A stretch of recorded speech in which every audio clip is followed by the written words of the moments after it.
All right, let's get started. Hello, everyone, and welcome to today's webinar, Advanced Acquisition Strategies for Intelligent Direct Mail. Let me first introduce myself. I'm your host, Stephanie Donaldson, and I'm the Senior Content Marketing Manager here at Lob. I've got more than 12 years of experience in all areas of marketing, from advertising to social media management. I've spent the majority of my career in the hospitality and travel industry, but have dabbled in local government, automotive software, and aviation. If I can make people like the government on social media, I believe I can do anything when it comes to marketing. Now let's meet our guest speaker and direct mail marketing expert, Paul Bodnack. For more than 20 years, Paul has worked with Who's Mailing What, the world's most complete online collection of direct mail. He's analyzed literally thousands of direct mail campaigns of all kinds and written about them, originally for Target Marketing and Nonprofit Pro, and now for the Who's Mailing What blog. In 2021, Paul began interviewing marketing and print professionals for the Meet the Mailers video podcast series. Paul, what got you interested in direct mail all those years ago? Thanks, Stephanie. It's really hard to say. It's probably a combination of collecting stamps and subscribing to a lot of nature and sports magazines. And then when I was in 6th grade, I actually ran a direct mail campaign where I was asking sports teams to send to me some sort of promotional material like a pocket schedule or a player photo.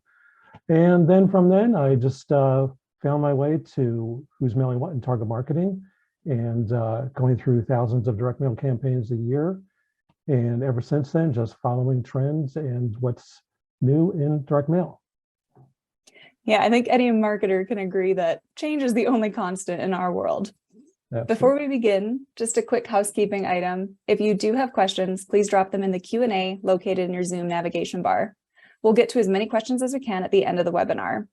Following the webinar, we'll send you the Modern Marketer's Best Practices Guide and a recorded version of today's session, so you can just sit back and enjoy the conversation. So let's move on to the agenda for today. So first up, we're going to talk about the state of marketing. Then we'll discuss your acquisition marketing playbook.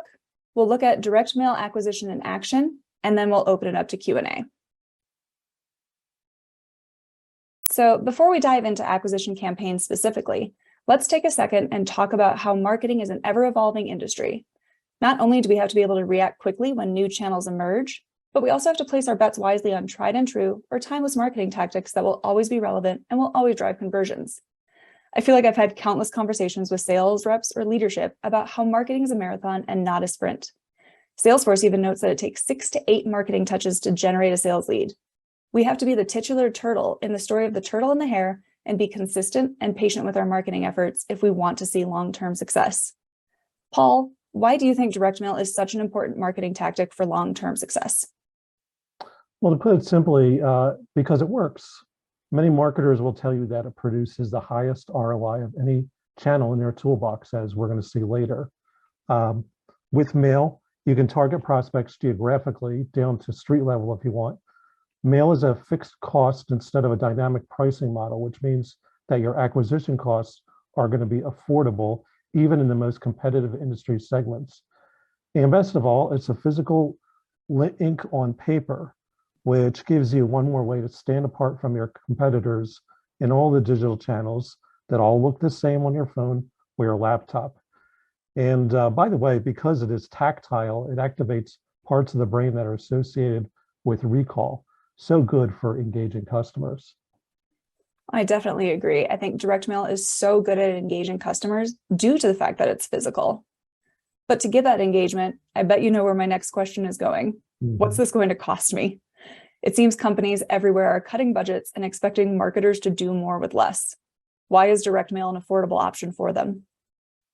Well, in direct mail production, you have fixed costs. These are standard expenses for services or goods that don't change regardless of the quantity mailed, the client, or for other reasons. So we're talking about setup fees for the equipment and software to print and mail the campaign, project management costs, consultation fees, and design and copywriting expenses. As long as you have a handle on all those, you can figure out your variable cost based on your campaign goals, as well as, big surprise, your budget. Now, these are things like your data, how much you need and where you get it, your materials like ink, paper, finishes, your printing process, And then another big surprise, your postage. This is your mailing class, your format, whether you use pre-sort or USPS incentives to get discounts. Yeah, I think the idea of fixed costs is what really draws marketers to direct mail. We found that 67% of marketers say that direct mail has the highest ROI of any marketing channel they use.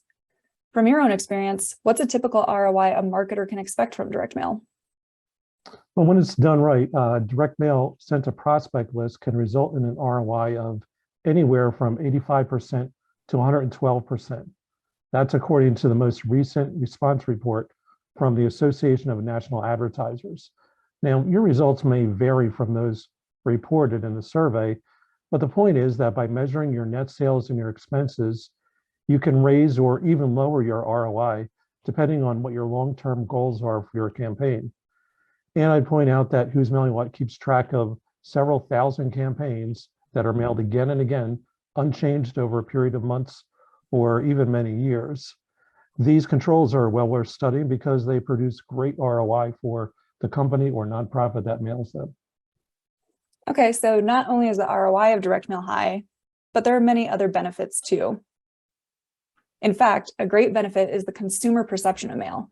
Our State of Direct Mail Consumer Insights report found that 50% of consumers aged 35 to 54 agree that receiving direct mail from a brand feels more important than receiving an email from a brand. I think part of that is that it arrives in home and not just in your inbox. Mm-hmm. Do you think the shift to letting more employees work remotely has improved response rates or conversions from direct mail? Oh yeah, no doubt. More time at home, even if it's just for a few hours or days a week, gives your mail more exposure time. Even if it's just putting it on your fridge or the corner of your desk like I do to look at later. We're inundated really with hundreds of digital messages every day. A lot of people would dissociate from it. So it's all just 1 second or a tap away from being deleted. But modern mail expands your marketable reach. It gives you a tangible physical option for your message, as some customers opt out of email and social becomes more expensive. With the right print piece in their hands and more time, people can give your campaign the attention that it deserves. That's so true. We're definitely living in a world where it seems increasingly harder to capture that attention. I mean, I'll be honest, I keep direct mail on my fridge because I want to go to that restaurant to take advantage of that BOGO deal. Exactly. But, I mean, like one great way to get that attention in the first place is through acquisition campaigns via direct mail. So before we break down what's working in some high-performing acquisition campaigns, let's talk best practices or some do's and don'ts. There are a few considerations marketers have to address when creating direct mail campaigns. All right, first up, we've got the marketing workflow.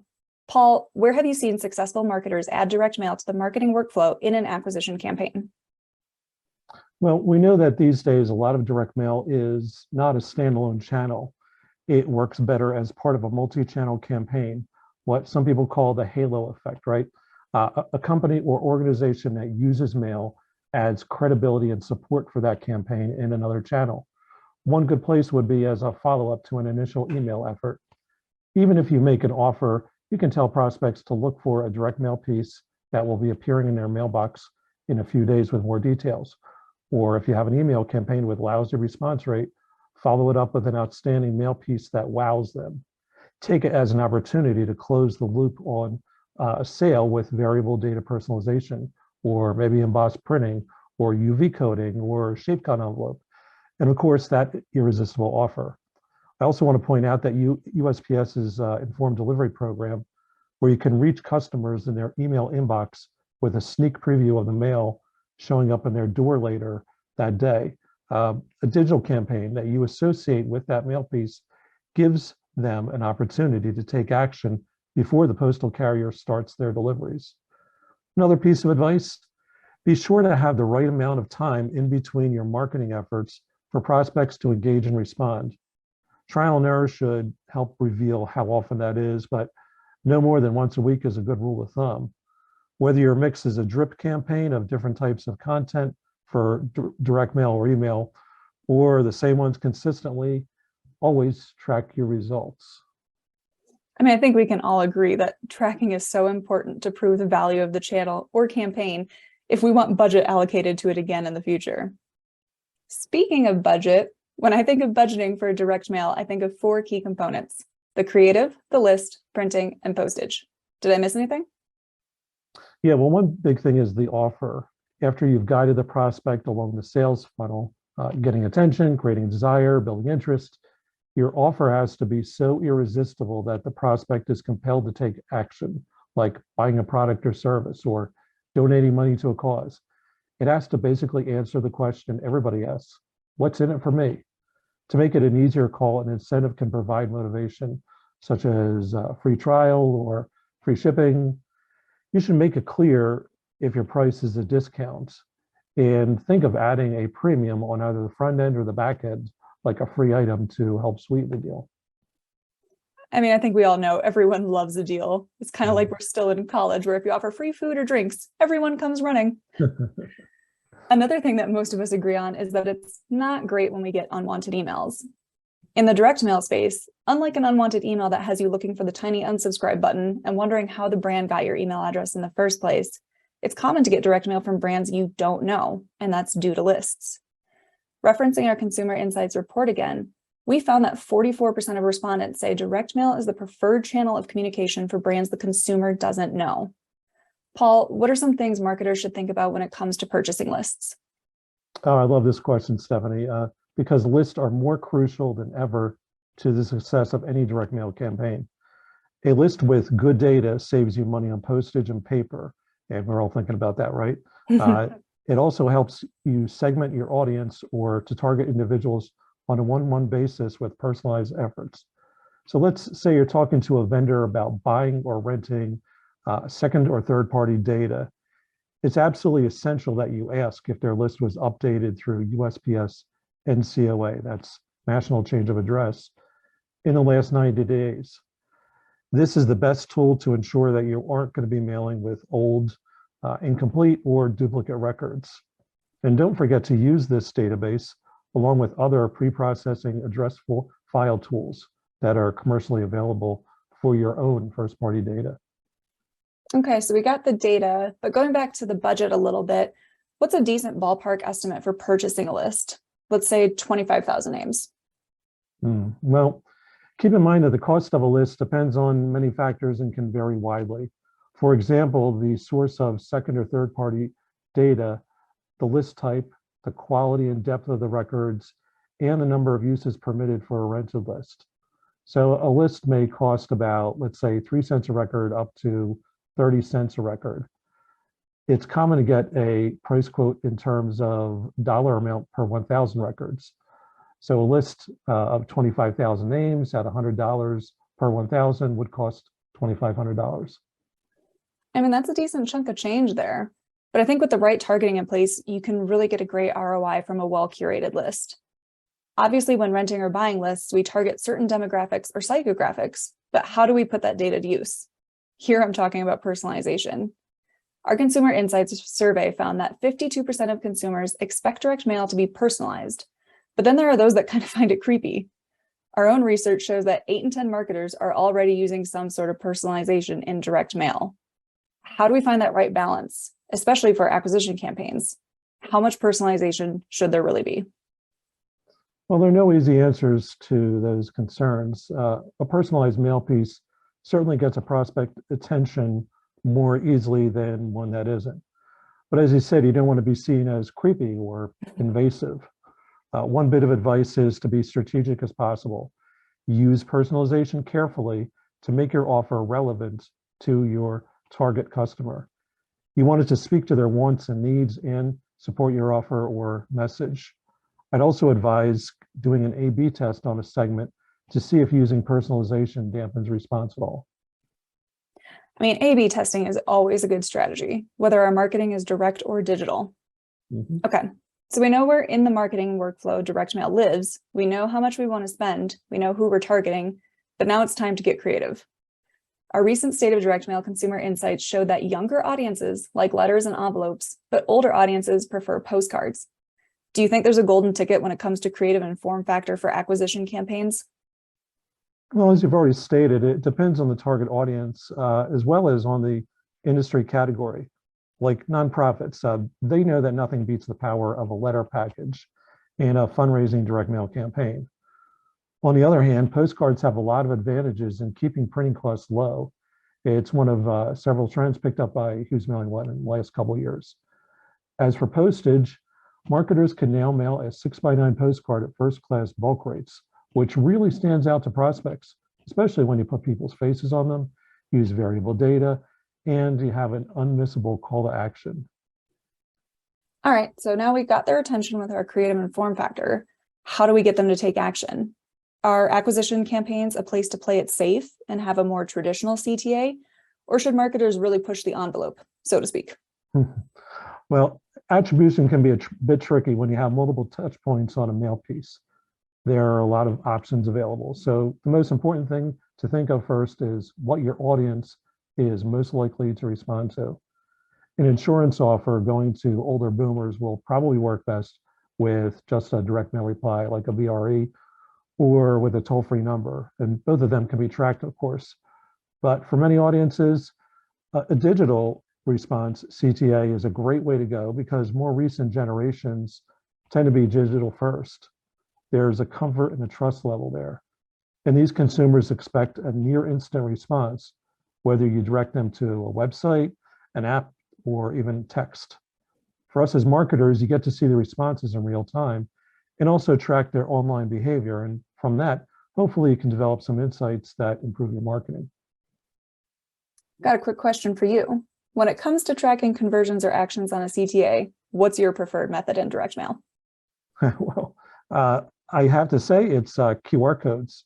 It seems like a lot of people got used to using them during COVID. I know I did. They're a great way to bridge the physical and digital worlds.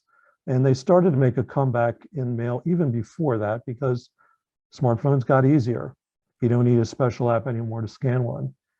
Now, if you like, they can be customized to lead to a personalized landing page like a Pearl does. They can open an app, including a phone app. And if you're finding that you have responses that you can't attribute to this or another tracking method, you can always use a multi-touch analysis or a matchback analysis to get the full picture. I think that's so true. With the shift to omnichannel marketing, it's practically a must-have to have a multi-touch attribution model in place these days, as the consumers are really in the driver's seat of where they engage with your brand. And I think you hit the nail on the head by using customized tracking like Pearls to really get granular with your customer data and better understand what they want from your brand in the future. All right, so now that we've covered best practices in direct mail acquisition campaigns, let's analyze some of our favorite campaigns across a variety of industries. All right, so first up, we've got an example in the healthcare industry, Patient First. Paul, can you give a breakdown of what's really working for this campaign? Okay, well, Patient First is a national chain of urgent care centers. And for several years, they mailed out campaigns promoting grand openings or recent openings of its new locations. So on the front of the postcard, they have this big image, right? Two smiling people, like a doctor and a kid. And that's very attractive right there. But on the address side, that's where so many great things are happening. They have this bullet pointed list of benefits. There's the QR code that goes to a page of locations. There's the premium that they offer, the incentive that gets people in the door, and that's a free first aid kit. And then for me, the biggest part of this is the personalized map that shows the route from the addressee's home to their location, which is a terrific use of variable data personalization and printing. No, I definitely agree with you there. I think this is a great example, and especially that map, like that is how you use personalization in a smart and kind of in a way, though you know the person's address, to me, this isn't creepy. It's providing a much bigger benefit. Yeah, if you were, oh, sorry, go ahead, Paul. Yeah, exactly. And, this is one of these things that helps people visualize more than just having an address name when they're able to see where they are in relation to what's shown on the map. Definitely. So if you were working with this customer, what would be something that you would recommend they A/B test? Well, I think there'd be one of two things I would look at. One would be testing it without the map, and see what that does in response. The other would be testing it without the QR code option. That's interesting. Why would you recommend that? Just to see what would that do to any web responses or web traffic that they would be getting. Interesting. Yeah, I think if I were to A/B test something on this campaign, I know it kind of sounds crazy, but I might even test the incentive.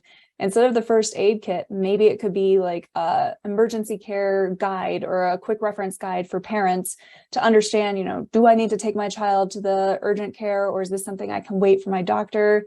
I know growing up, my mom had one of those and constantly referenced it, and it came in handy, but then you still, had that information on that back of that book of where to go when you really do need some professional assistance. I love it. I love it. Yeah. And I would point out too that when you have a QR code like this, as I mentioned before, and using a QR code, you can also have that go to your Google Maps app. So that way you both have the visual representation with the map as well as Google Maps that will tell you where you have to go in case of something that's dire.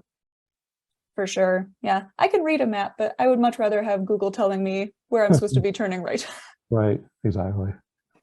All right, let's move on to another example. This time they're in the B2B space, but I think they also have a really clever use of using map personalization. So Paul, do you want to walk us through what's really working here for iExit? Yeah, well, basically, like you said, this is a B2B effort, and they're looking for sponsorships for exits for their app. And there are a number of really cool things that they do here with this 2-page letter. There's heavily personalization throughout it. There is the visual representation of what their app looks like over in the right rail on the first page of the letter. And for me, one of the best parts about this is the frequently asked questions on the second page, which shows a couple of things. Number one, they're thinking visually about how people will want to read and easily scan through frequently asked questions. It's like bullet points on the previous example. Make it easy for people to scan through your important information. The other thing is that these are questions that are the result of feedback from their previous work with their customers. And if one person is asking for some more information or has a specific question, chances are there are a lot of other business owners that think the exact same thing. Oh, definitely. I think that's a really great use of your own internal data informing what you put on your direct mail campaign. And I know we've talked to Evan from iExit quite a lot about his direct mail efforts that he's done. And he actually started with a postcard, which I can't even imagine how much text was probably on that thing the first time it went out. But by switching to a letter, he found his open rates improved because people felt a little more official, a little more businessy. And he saw a 60% increase in sponsorships just by switching to a letter format. And then even the 2-page format really helped speed up the sales process for him. Oh yeah, I'm sure that's really impressive. Same kind of question that I asked earlier. If you were to A/B test something on this campaign, what would you start with? Well, it's kind of difficult to say because this is already itself the result of what testing revealed. But a good practice in direct mail is always try to beat your control and always, always, always keep testing. So I'm glad that it represents that. If I would say there's anything about this, would probably just use a little bit less data, just in case maybe it seems a little overbearing, but that's really a minor point. I think it's great. Yeah, I think this is a great campaign too. Honestly, I think if I were to A/B test anything, I'd kind of mimic the style of the second page and maybe do some more bullet points on the first page, lessen up that copy a little bit, make it a little bit more scannable, because I bet that is why the FAQ page does do so well. People can jump down to the content that's most relevant to them. Yeah, I agree. I like that. All right, let's move on to another great example. All right, so we've got Advance America here with another 2-page letter. Paul, what do you think really works here? Okay, well, Advance America is a company that's offering a personal loan in this case, and they're just trying to drive traffic to one of their local offices. So they do that in a couple ways, but the big way is by having a QR code at the top of the first page in the Johnson box area, as well as on the second page, where you can see near about halfway down the page. To me, that's great because you just want to make sure your audience understands that they have what you want them to do, and that's to get the directions to go to their local office. This, I would point out, is also a control, so we know that it works. And I'd say a couple other things about this are it's easy to understand. It's only really one page that's actually a letter. So any questions that people have, unlike the previous effort, they're going to be answered when they go to the local office. So that's really what it's banking on, pointing people towards. The other part about it, though, is on the second page is all this social proof with Google star ratings, Trustpilot ratings, and testimonials.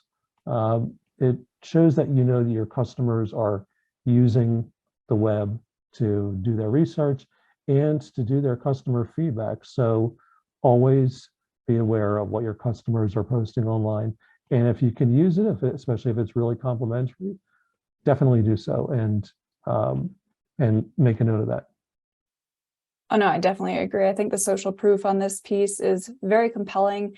It probably will actually encourage people to go online and look at a few more other reviews before they're scanning that QR code. Yep. I also really like that their branding is pretty consistent, as well as just their use of white space. I mean, they do have quite a bit of text on here, but it flows very nicely. You know, your eyes are scanning the page in the exact way they want you to. Yeah, it's not really overbearing with images and graphs and things like that you sometimes see on financial service mailings. So same question as earlier. If you were to run an A/B test on this campaign, what would you start with? Again, to my favorites, the QR code. I would have an option instead of, or maybe in addition to the QR code that gives them directions to their local office, I would give them a chance to jump the line and just say, scan here to go to our online application. Not everybody can go to an office. Not everybody has the time. Not everybody can figure out when they want to do it. So let them go online. Yeah, I'll say as a millennial, I'm much more likely to just fill out the application online on my own than have to go to an office. Yeah, I think there's a good idea there. Yeah. All right, I completely agree with you. If I were to do an A/B test on this campaign, that's the exact same thing that I would start with. Yeah. All right, let's move on to another example, this time in the retail space. Let's take a closer look at Wayfair. So Paul, what's really working for Wayfair here?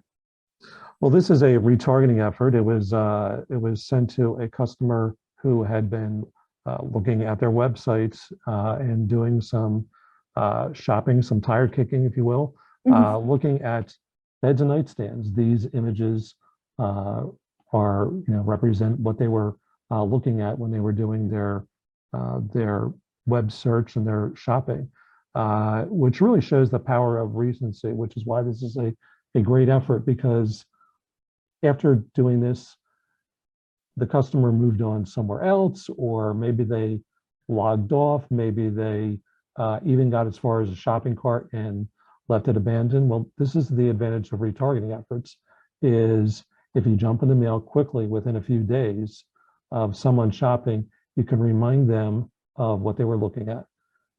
And this is a great example of it.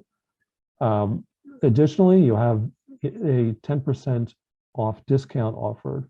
And again, it's a representation of what they were looking for. If they're looking for any type of furniture, but in this case, bedding or nightstands, they may have looked at 10 other retailers, but are any of them reaching out with a direct mail campaign and offering 10% off? Maybe they're not. Maybe they're just using cookies that pop up all over the place and annoy the hell out of you a little bit. And like, okay, you know what? I'm not going to look for anything right now. But Wayfair, they're there with the direct mail piece, and it's in that way it's a little bit less intrusive and annoying. Oh no, I definitely agree. I would much rather get this in the mail than be followed around online as I'm trying to read, news articles or just visiting other websites. No, Wayfair, I'm not coming back right now. I'm busy doing other things. But when you arrive in my mailbox and then I'm sitting back at my computer doing some more research, okay, I'm going to grab that because I want to make sure that I put in this coupon code correctly. Yeah, exactly. And it's also, a nice 6x9 postcard. Hmm. Again, just a really great format. And they also don't jam it with a lot of copy. It's Mm-mm. pretty simple, and they're assuming people are pretty well familiar with what they are. So it's kind of simple what they want people to do. Yep, I don't think you need a lot of copy explaining what a nightstand is. Right, right. Yeah, they've already done that. They've already looked at it once. All right, if you were to A/B test something on this campaign, what would you start with? I think it's just the discount code. I would just look and see what works. You already Hmm. have some uh, data on the web shopper about maybe how long they were on their site, maybe what other items they looked at. So uh, test some different percentages. Interesting. I would do the same. I would start with A/B testing the, offer, but I would actually change it to a specific dollar amount off since the Mhm. rest of the campaign reflects, nightstands from 70, beds from 125. Mhm. We're already placing in their mind the average price point for this. So really catch their attention with, hey, here's your actual dollar amount off. I like that. All right, let's move on to another retail example. This time we've got iBobs with their really fun. I absolutely love this campaign. I think it's amazing. I would love to steal it from them. Paul, why don't you walk us through what else is really working for them here? Okay, well, iBob's, of course, is a eyewear retailer. This is the back cover of their spring 2022 catalog. And the big part of it is the involvement device, which is this eye strength quiz to help reluctant customers self-qualify for lenses that they maybe need. And I think it's rather than being, browbeating the customer and saying, you must get new lenses or you really should get new lenses. They're gently humorous about this with the top line reading, can you read me now? The second line, good, what about now? And that goes all the way down to the bottom where it says, every little bit helps. Now, I wasn't able to read that until you know, until I put my reading glasses on, but there it is. To me, it is just really a terrific way to keep the audience engaged and to stop and to think about that maybe they really do need glasses. And if you're going to get new glasses, they're the place that has the frames. Definitely. I also really like the iconography that they're using here. And I think Wayfair also does that now in a lot of their newer campaigns to Mhm. just kind of quickly get the point across of, whether it's the fast shipping here, discounts, the good customer service. Have you seen a rise in iconography across direct mail as well? Oh, yeah. I mean, it's been like really the last 10 to 15 years, and especially for companies that are digital first companies, recent startups, they've already done that. That was from day one. They've been doing that. And it's a great way to show that they're, in touch with that digital first audience that we talked about before. Yep. Everyone knows how to read an emoji, right? Oh, yeah. Way too well. All right. If you were to A/B test something on this campaign, what would you start with? It would be really simple, and that would just be to replace the eye test with something a lot more standard, which is just photos of people wearing their fashionable eyewear and see how that does. No, I definitely agree. I'm thinking along the same lines as well. Maybe even testing, yeah, images of the gender you're going after. If Hmm. this male piece was to come to me, I'd want to see women modeling the latest trends in eyewear. And if it was coming to my husband, I bet he'd prefer to see male models, showing off the new eyewear because they are different. So I think there was an opportunity to use a little bit more personalization here. Exactly. Yeah, that's a good way to look at both of those different segments and the frames that tend to be ordered by other. Mhm. Yeah. All right, let's move on to our last and final example here. All right, so we've got PNC investments. This is also a really fun campaign. Paul, do you want to walk us through what's working? Okay, well, this is just basically a simple postcard that does a couple things really well. First is this engaging big teaser headline on the front, 5 things to consider when planning your retirement. And then there's the clickbait-like engaging subhead, and one thing you can do to get started today. And this is, clickbait, has been a phenomenon marketing that had a lot of, heyday in digital marketing. And it's sort of gone away somewhat, and it's been used in direct mail.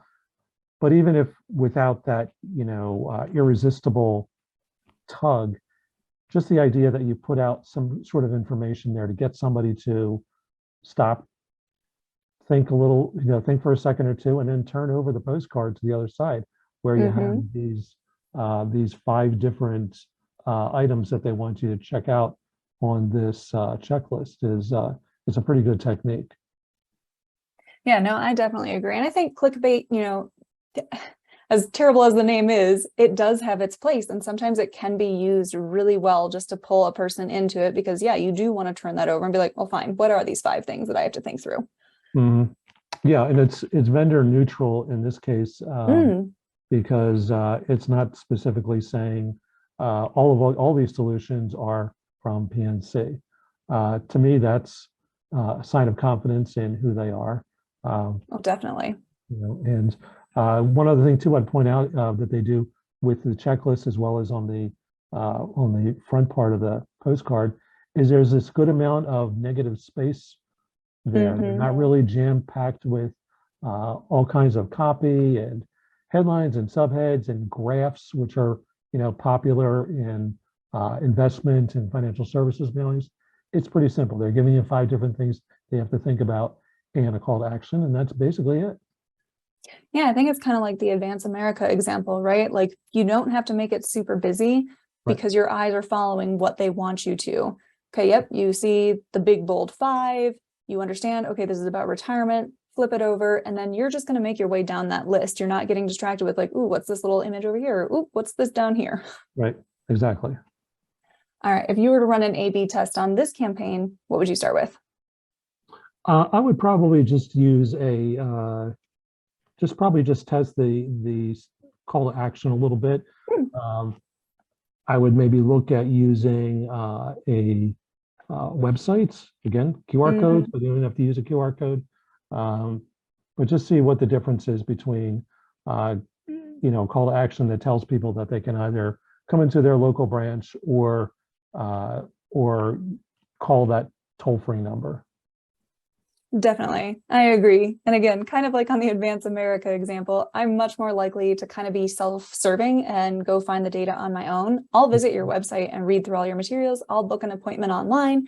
You can follow up again with an email that potentially could reuse this content. Like, hey, here's how to prepare for your upcoming appointment.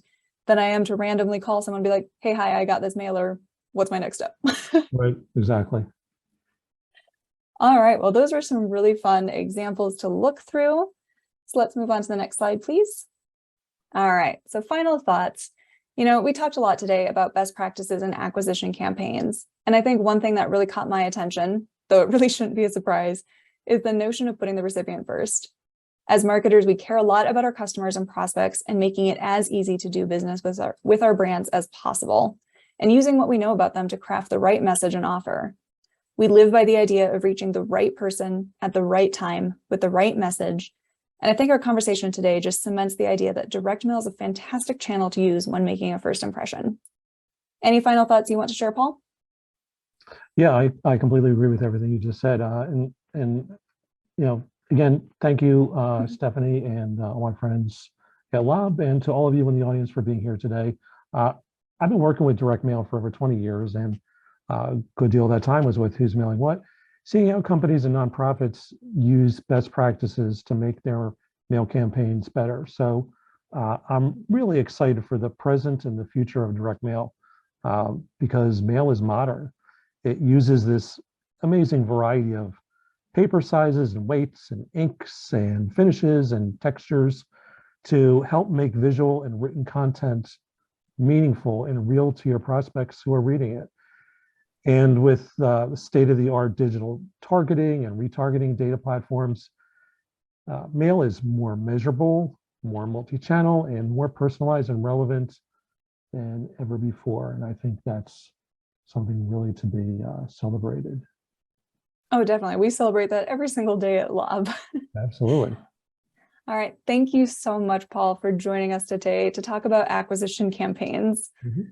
Again, be sure to check out his content on who'smailingwhat.com or visit his own website, paulbobnak.com.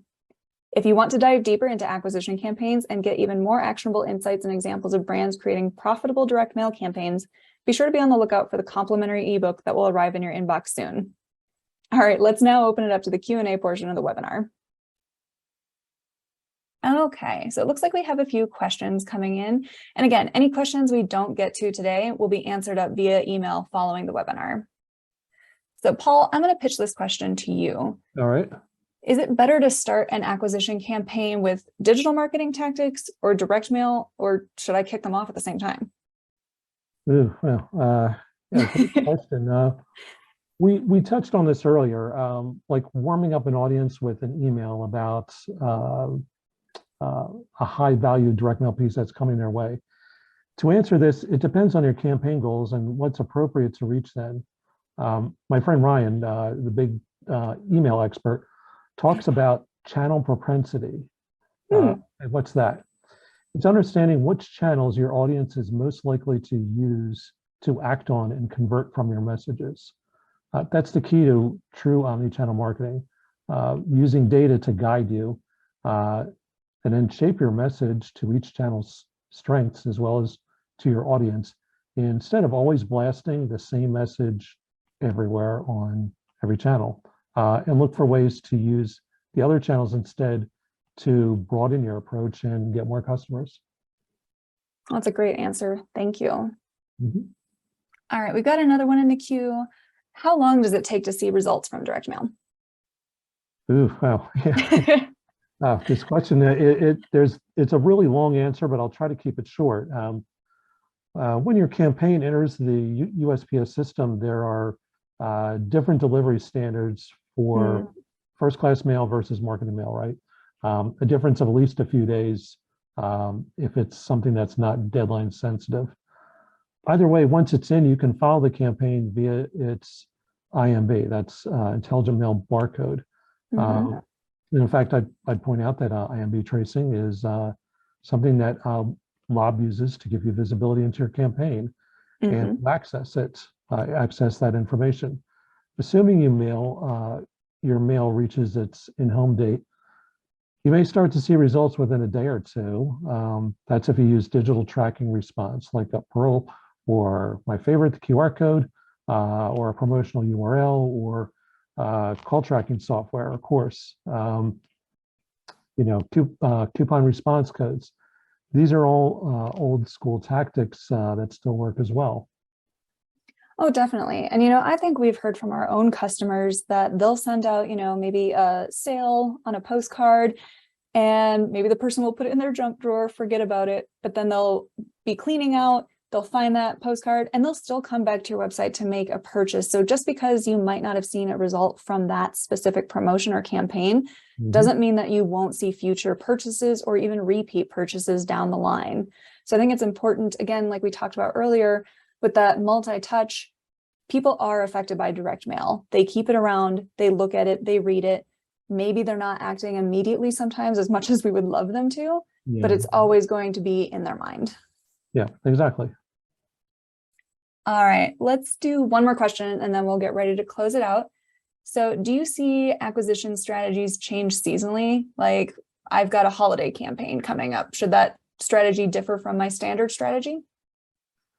Oh yeah, well, it depends on the industry, but holidays and end of year, that's really the biggest factor that drives retail, as well as mail for nonprofits looking for donations and memberships. Second is back to school, which we're already probably at least 6 weeks into. when you're doing that, your strategy changes a bit by mailing more campaigns usually, more volume overall, especially if you have the budget for that. So you're probably doing more segmentation, using more segmentation factors like demographics, psychographics, interests. That may be a little bit more marginal than what you would otherwise mail to an acquisition, target acquisition audience. That seems like more of a better fit for your initial campaigns. And that's something you have to consider when you're selecting your second party or third party data. And also to keep in mind, there's the classic rule of direct mail that success depends 20% on your creative elements. And those are your formats and your copy and your design, 40% on the offer, and 40% is your list. And those last two, your offer and your list, they're really ones that you can tweak when you're doing seasonality marketing. Oh, definitely. I love that. We're going to have to get stickers for everyone at the law office with the 40-40-20 rule printed on it. Yeah. And, it's like I go back to what I said before about lists. List data is just the basis for everything in direct mail and direct marketing. And even more so now because of all the continuing pressures of buying materials and postage. So always keep your list data up to date. Oh, definitely. I think for me, the top three things to keep in mind with acquisition campaigns is, the list, the offer, and then that personalization factor, just trying to find that right balance of catching the person's attention and encouraging them to act on that offer, right? Yeah, absolutely. Yep. All right. Well, like I said, if we didn't get to your question today, we'll be sure to follow up via email. But before we wrap up, we are going to launch a quick poll to see if you'd like to learn more about Lob's direct mail automation platform that transforms direct mail into intelligent mail that's measurable, connected, and hyper-personalized. I'd like to thank you all for coming and give a big thanks to Paul again for his incredible insights. You're welcome. Keep your eyes peeled for your copy of the recording of the Modern Marketer's Best Practices Guide. Until next time, happy mailing.